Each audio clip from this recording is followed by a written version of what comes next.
Good morning everybody and welcome back to a quick review and upgrades for the LEGO Lord of the Rings Mine's Moria booknook. Well, as I'm calling it, realistically this is the Balrog booknook, and doesn't it just look fantastic?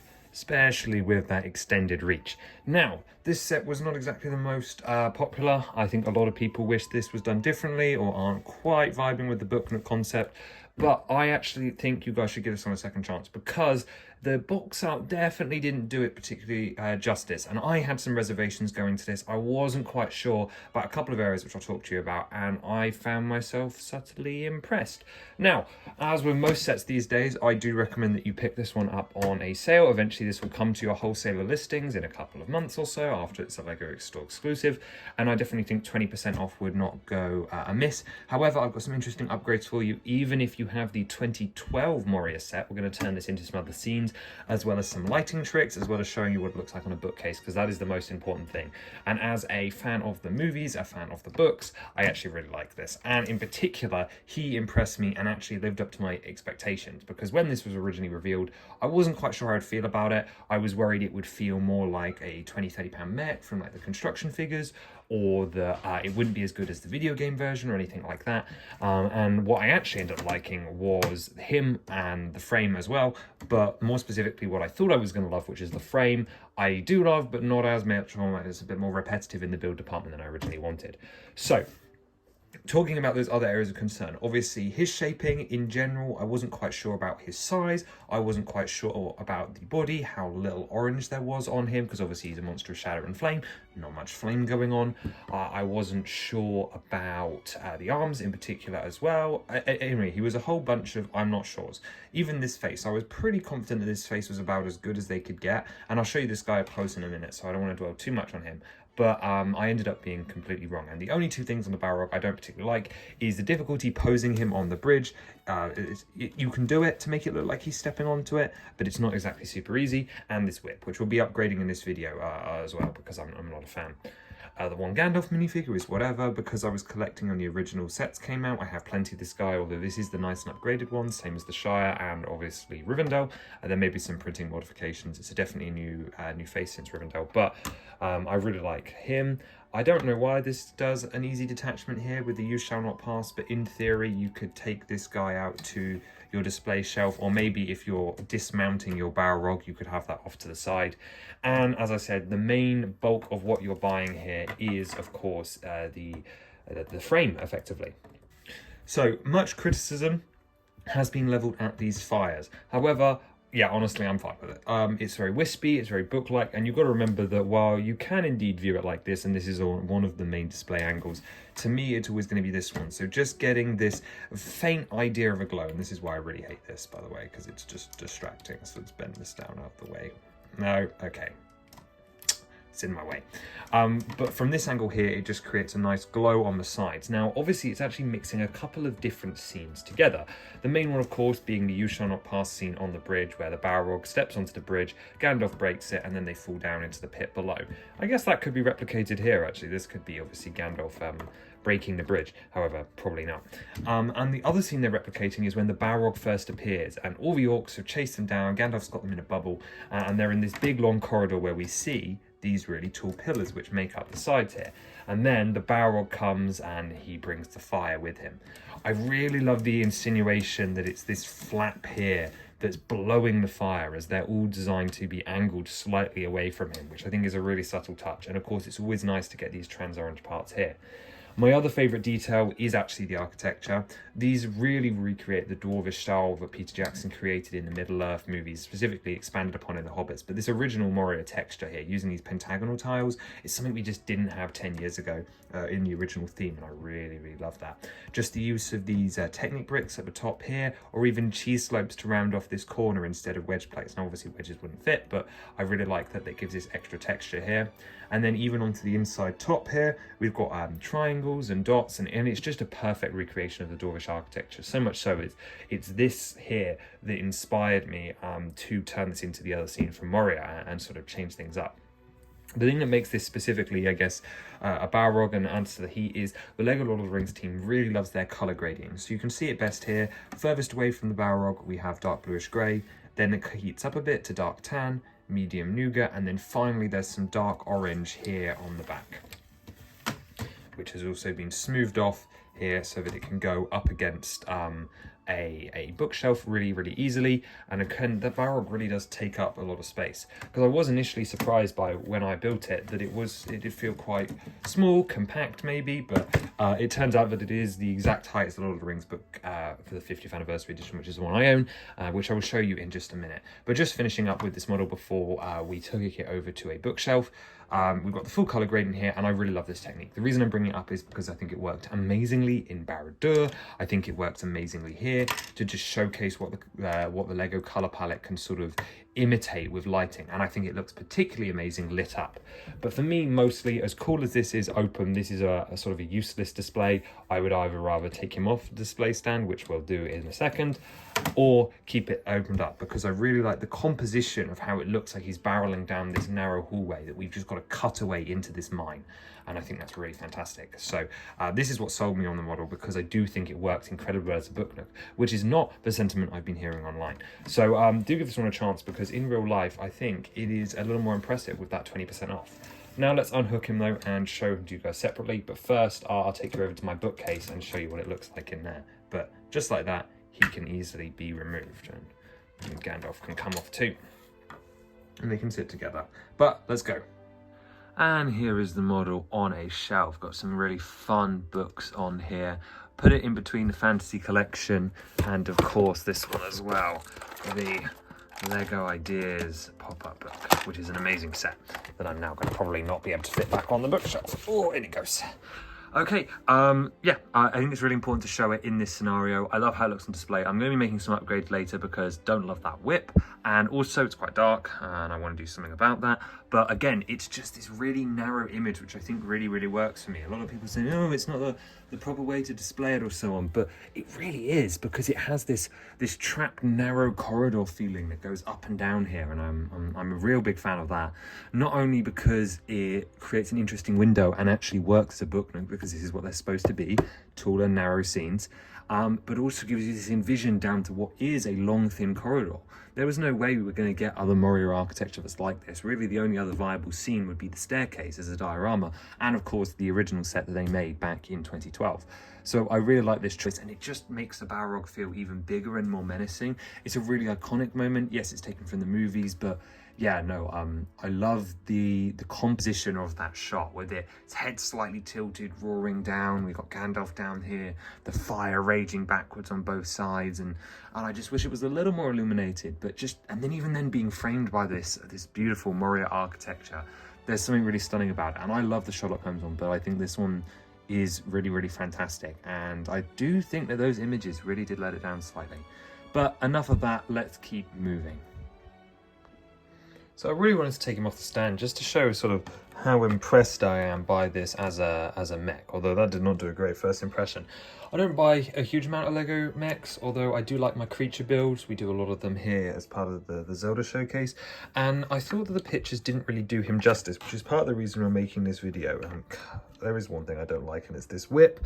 I'm taking this out of his hand before it pokes my eye out. But yeah, I'm really quite pleased with the shaping, especially as a displayable mech. And I don't think that the reviewers particularly talked about that. I don't think that the pictures do it justice. And you remember when I saw this, I was like, oh, I don't know.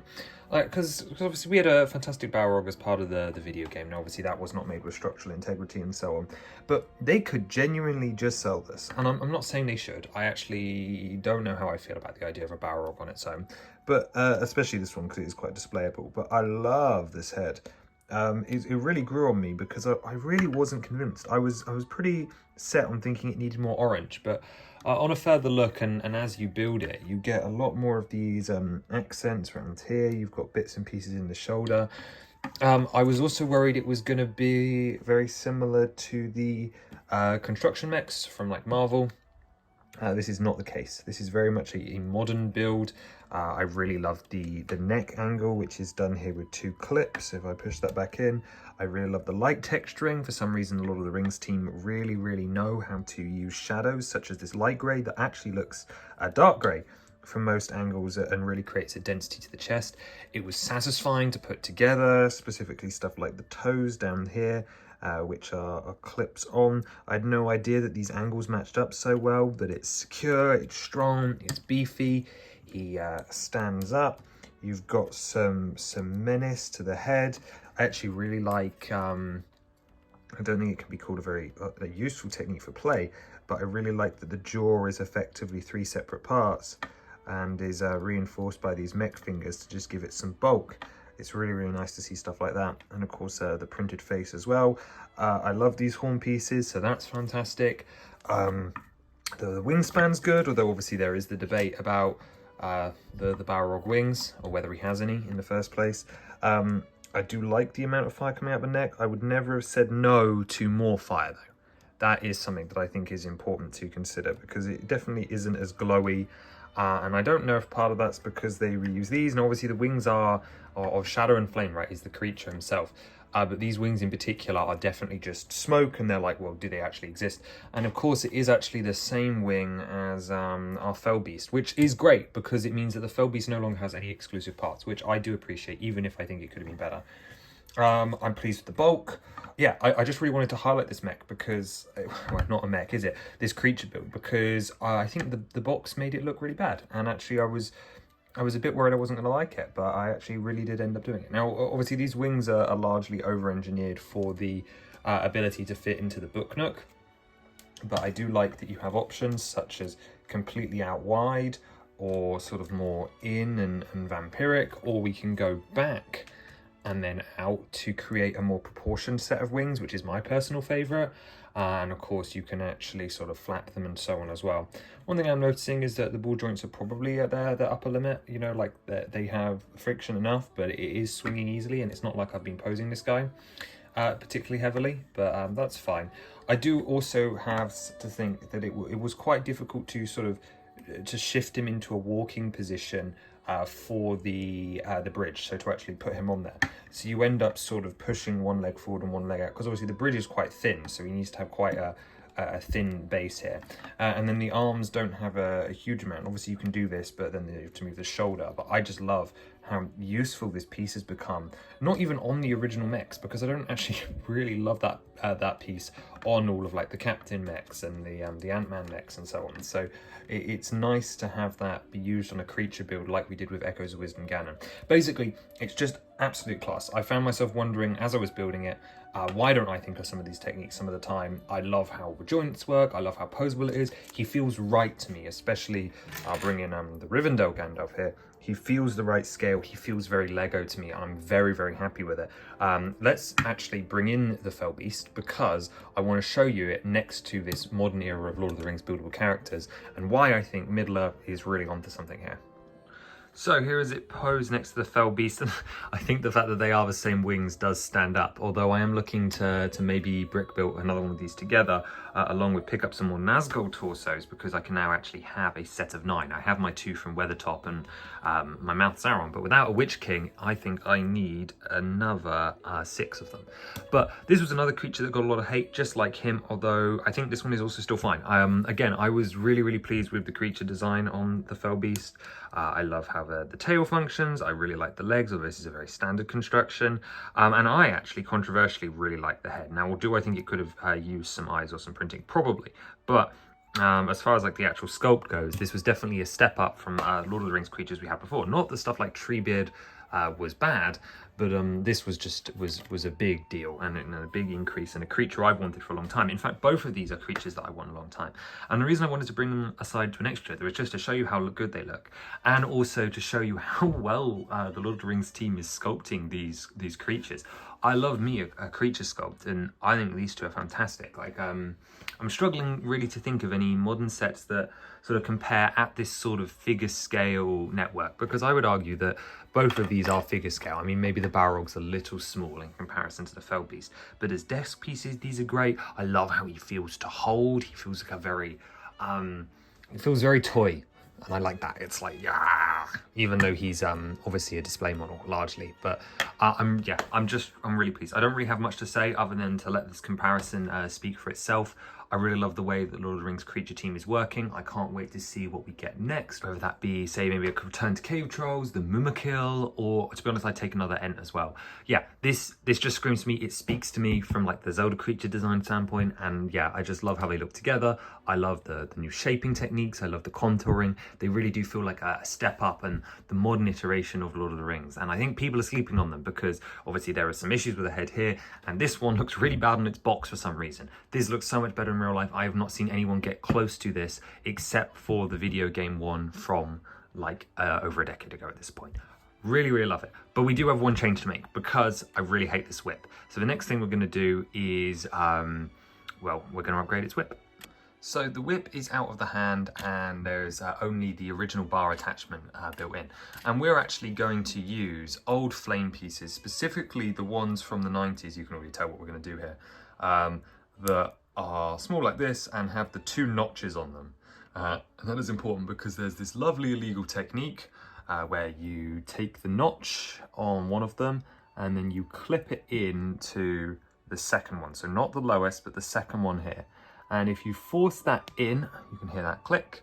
You can angle them backwards and forwards and chain them. Now, obviously, it's an illegal technique. It's fragile, but, and there's no way to have expected this in the set, but if we get enough of them together, and we will, I've got to just do this the right way around to be sure, and then connect them all into a line. I think it's about 9 or so I have here. Actually, it is 10. 10, but you can make a convincing whip with 7. And the shape I'm going for is sort of an S-curve, because as you guys saw it earlier on the shelf, I quite liked it curled around and across the front. So that's what we're going to do when we go to put it back in the model. But yeah, 10 flames down here, transparent orange stud, Technic pin, and then into one of, oh, let's take that down. That's another illegal connection, by the way. Into one of these here, this bar piece, and then a polo stud with a hole. Now the reason we've done this is because with these parts is because these were spares, not with the original set, but just really, really common parts that you could find easily. Now on this side we have all these like sticky out bits, so I prefer to put my whip this way around, and again I illegally attach the stud to the Technic pin like that. Let's bring open the Balrog and open up his hand. And then here is the little bar that the normal whip attaches to. And we're going to put the front of the polo stud, like so, into the hand. And now that's in, we can sort of grasp the fingers around a little. Let me sort of angle you guys up a bit. There we go. So you can just have the whip out like this, or how I'm going to display it is like this, like it's sort of coming across, although I said I've got to get the hand right, so I've knocked a finger off so that it doesn't fall. But yeah, mine's just going to whip across the screen, and this is the wrong Gandalf again, but you shall not pass. And yeah, I really like how those small wings go. So really simple upgrade. The neon colouring actually does work quite well to sort of distinguish it. I really just don't like the way this sits, and this one doesn't look like P either, like in the official images. So very happy with that. Small upgrade. Yes, it means he's unfortunately more displayable than say he was before. Because now you can't really play with this, unfortunately. It's just way too fragile, but it will stay. They're really common parts to get a hand of, and I think it's a nice visual upgrade if you're planning on putting this on a bookshelf.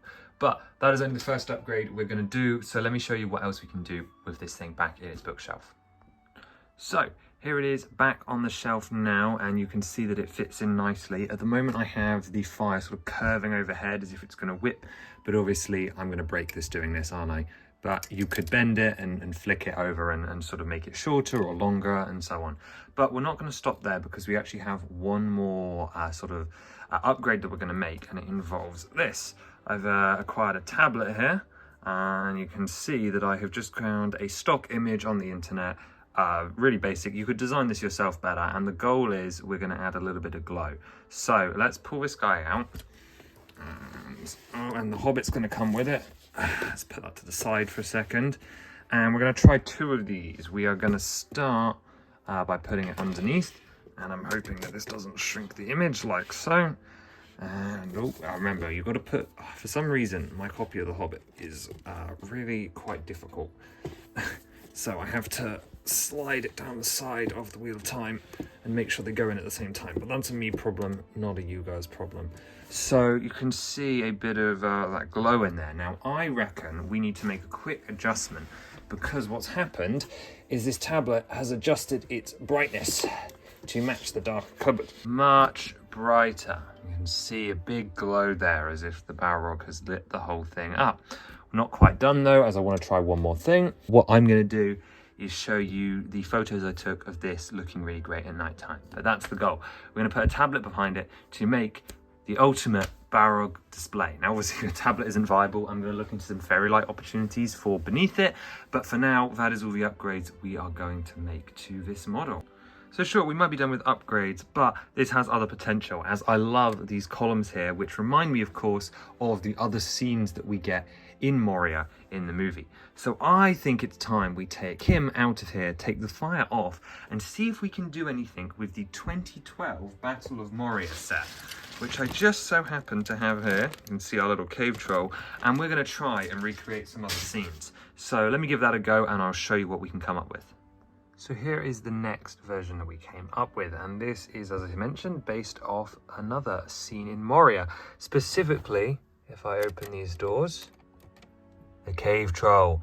And this is the cave troll encounter section of the Mines of Moria. We've got the goblins carrying over the walls.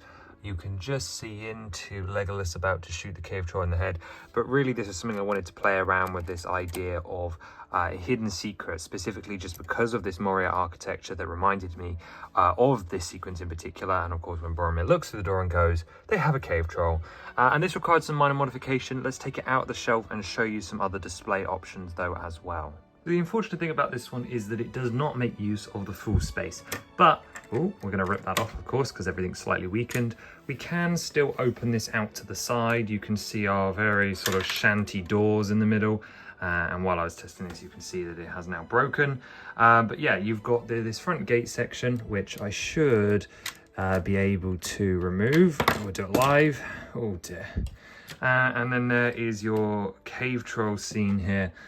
With, of course, Legolas on the top, and we had Boromir down the side, and all of these floor plates were being held together by that troll. So as soon as I try and do anything on camera, it all starts to fall apart. We've got Aragorn at the top, sort of pretending spaced out hobbit, and I'm using the figures from Rivendell. I do have obviously the original set, but I decided to put those there. And then we've got those columns there. So specifically, if I clear all this out of the way, now that the door's gone, when that closes together, this is kind of the shape you're left with. And I think with some actual like timing care, this could be a fun one. But because of the nature of the scene, I'm just gonna rip this door off just so that we have easier access. Let's do a quick repair. And we're gonna add in some other details. Specifically, we could choose to make this before the goblins arrive. So I've got the well, and I've got Balin's tomb, and some little weapons to represent the dwarf's defense. So I think, of course, the coffin belongs in the middle. Let's see how this looks closed up. I think that is another fun option for us. Well, morbid, but an interesting option. And we could always sprinkle these various bits and pieces around, just like as if the dwarves have had their big fight in there. And I like having the goblins still climbing from the ceiling. This one is actually just attached using parts from the Moria set. We've got this torch here and this brick with a clip, and that's how I made him climb. And then this one is just stuck on with a 1x2 to the studs I had to remove when we were fitting the door in. Okay, and of course that still opens and looks very Moria-like. And actually with this setup, you could probably still replace a large proportion of the original detailing as well, because it was really only the door that was messing with the way. So I really like the sort of narrow look of this as far as recreating another Moria scene goes. And of course this one does actually have the play feature as well, so we can do that and burst open Balin's tomb like they do in the movie. Again, desecrating the dead. And then we could also put the well in, and then let me grab Pippin. And here they are. So let's put Gandalf down, say here. And we'll put Merry down here, and he's actually got the face from Rivendell, where it's like, oh no, as he pulls out the lever. I'm not going to be able to do this on camera. Nope, but skeleton goes clitter clatter down the well. And yeah, similar vibe. just 2 more scenes only using the Moria set. I think my favorite part was the doors and the goblin, so it's kind of a shame that that's broken now. But I do really like how this model can be reused. I think definitely though the ultimate form is the Balrog, but this was still fun to mess around with, so I'm glad we did this. So I want to show you the instruction book, because one of the problems I had with this set is that as an 18+ set, it has multiple purposes. Specifically, it has to be an adult set, which means you might expect a more difficult build. But as we've discovered, 18+ is more of a marketing gimmick. And actually, these instructions need to be really suitable for someone that's a Lord of the Rings fan, never touched a LEGO set in their life, and is coming to build for the first time. Mary's our good placeholder here. Now, the first page I want to show you is a page of the instructions that's done well and set up for builders to understand how to put this together, even if they're not super familiar with LEGO. Firstly, we have the rotation sign. This build has been rotated from the last time we see it, so they've made that very clear. You need to line this up with the picture. And secondly, the sub-assembly that you're attaching has this tan plate here. Now, some of you may be thinking, why? Or why is that the only one that's tan? Because it gets covered up by tiles later on. However, this is here to give you a really key indication of where to line up. And this didn't work for me. I actually failed. I've never made so many mistakes in a build recently. But this is designed to really clearly show how these need to connect so that you don't misalign it and make your whole book look wonky. Now, it's very subtle, but I think this does wonders and really helps to sort of visually lock in on that and so on. But these instructions didn't do that all the time. And I actually had a couple of examples where I don't think they particularly held up. Let's see if we can find one. I reckon it was earlier. I love the write-ups at the beginning. That's still good. Where is a good one? This step here. Right. I don't think that step 17 here is doing a particularly good job at being friendly to newcomer builders, because it gives you your parts list and then it just says to attach them on both sides. Now, most people can make that logical jump and know what's going on. However, this would never have flown if this was a 6+ set. And I don't necessarily believe that 18+ sets that aren't marketed on their difficulty, specifically this one isn't, because it is designed to be a lifestyle item, something that can be displayed in the home. This should be 2 separate steps because no one can tell what's going on. I think there were even a couple later on. It's like, it's consistent, right? Like, you've got this here. You cannot see that in there.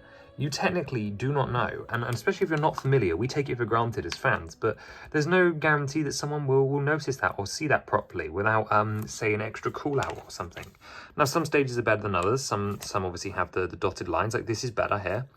But they're not all like that, and the point is I'm a bit worried about instruction consistency, because we have been seeing more mistakes and so on slip through, and I wanted to point it out because I do think it's really important that when your product is marketed as 18+, people are going to assume it's difficult to build, which one isn't helpful for well, just people that are getting into hobby and are worried that it's going to be a super difficult build, when 2, it seems to be more of a marketing gimmick to go, oh look, this is for adults, hence the black boxes. Now again, I don't mind the 18+ initiative. I don't mind getting more casual people into LEGO. I think it's good for the hobby as a whole, and I certainly don't even mind the black boxes. However, we need to strike a better balance between the ease of access for build in sets that are designed for it and what we're doing with the 18+ stuff. Personally, I think the 18+ ranking as an age needs to go. It has too many connotations with R-rated movies and difficult builds, that it should be something that is altered. I would like to see them rebrand to sort of an adult collection, right? Or like something that denotes that it's I don't know, like a therapy build. I guess Botanicals does a really good job of that just by being Botanicals, but there has to be a name there. And then difficult builds just go to being ranked based off what they were before. Not that anyone's really listened to those builds anyway, but mini rant aside, I just wanted to point out that it is a problem with this set, and it's potentially my biggest criticism against the set, is it doesn't feel like it's as suited to beginners as it should be. Not in build difficulty, that's fine, but in the way they're expressing it in the manual. Just part of more worrying trends that we're seeing. Now that all that's out of the way and my little rant's over, and we've taken a look at all the options, that's actually going to do it for this look at the Balrog. I guess this is a bit of a review. I guess it's kind of a bad video actually, because it sort of doesn't do what you want quickly, which is the upgrades, but I want to take a look at this set. I want to talk about it. I enjoyed my time with it, and when I enjoy something, I want to cover it on the channel, and I'll continue to cover whatever we want. So do let me know your thoughts on the upgrades, do let me know your thoughts on this set down below, and tell me everything, and I will see you guys again very, very soon. Have a wonderful rest of your day. Bye bye.